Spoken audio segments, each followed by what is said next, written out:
Yo, what's going on, guys? And today I wanted to talk about the recent report that Marcus Smart is allegedly being shopped. It's not like they're actively seeking to trade him, but they have discussed Marcus Smart trades.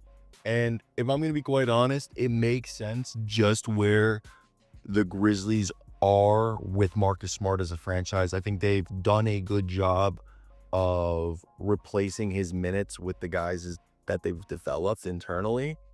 And the reason they brought him in has kind of like the moment has passed.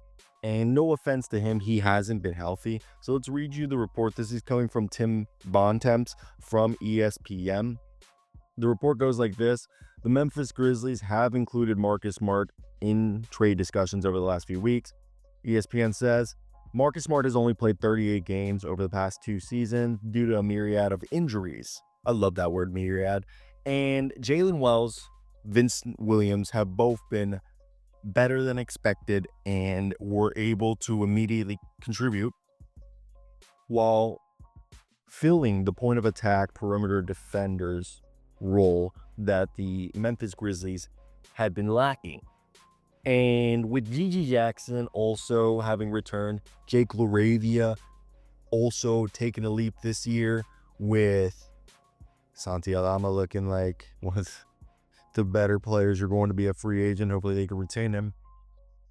They have considered that Marcus Smart is expendable, and Marcus Smart might be helpful for a playoff team or even a team just looking to take on salary. By clearing Smart's $21.6 million salary for the 25-26 season, they can not only line up an extension for Jaren Jackson Jr., but they can re-sign Santi Aldama without facing too many tax ramifications, as this is a team that rarely ever pays the tax. So, what are your guys' thoughts? And there's myriad misuses. Wow, they did actually. So it's actually myriad injuries, not myriad of injuries. I love that, and somebody did comment that. Either way, shout out Real Jam. I died. I love when we get into grammar. Either way, I think one of the things is that when we look at the trade reports, here are a couple trades. The first one that comes to mind is, why doesn't he go reunite himself with his former coach, M.A. Udoka? Yeah. What if we send Marcus Smart to Houston? Regardless if he's going to play, Houston, M.A. would definitely like Marcus there, and Houston has a bunch of expiring salaries. The deal can be simple as, obviously they're not going to, Steven Adams can't be traded back because of like NBA rules, but Jayshawn Tate, Jock Landale, Jayshawn Tate isn't expiring. Jock Landale has non-guaranteed money basically for the rest of his contract. Jeff Green expiring. Aaron Holiday under contract, and he was really good last year.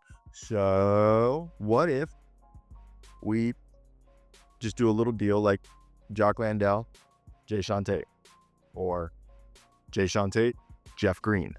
I kind of like the Jayshawn Tate, Jeff Green, unless like you want another big. I love Jock Landale, as I think he can be someone who can contribute.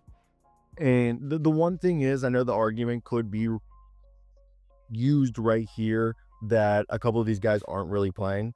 With Jock, he has played the last couple games. This season, he's only playing 10 minutes a night, averaging like 3.5 points, 3 rebounds. Last year, he averaged 5 points and three boards. His best season was with Phoenix when he's averaging 6 and 4 in 14 minutes. He's like a really good, solid, like reserve big.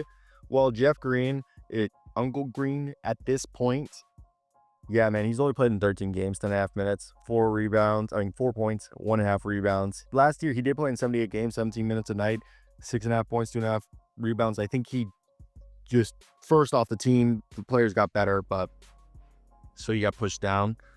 And I think he's just lost a step. That's the other thing. I know M.A. would play him. Aaron Holiday is a victim of just the team got better and he just got pushed down. He's somebody that would help out, even though Scottie Pippen's there. This year he's only playing 11 minutes to 33 games, 4 points and 1 rebound and assist. But last year he averaged almost 7 points, 2 rebounds, 2 assists on 16 minutes a night. So he's somebody that could be helpful for them. Outside of that, there is the idea that the Charlotte Hornets, because they lost Grant Williams, I know they're like one of the worst records in the league, but they could be like, oh, would Josh Green with Vazi Mizic or Cody Martin with Vazi Mizic interest you? I think that those are the type of deals that could maybe cross Memphis's idea. Obviously, you would think maybe some second round picks for compensation. Outside of that, teams that are playoff contenders, that's where it becomes hard, because a lot of them don't have the money or would want to trade the contracts that would be necessary to do that.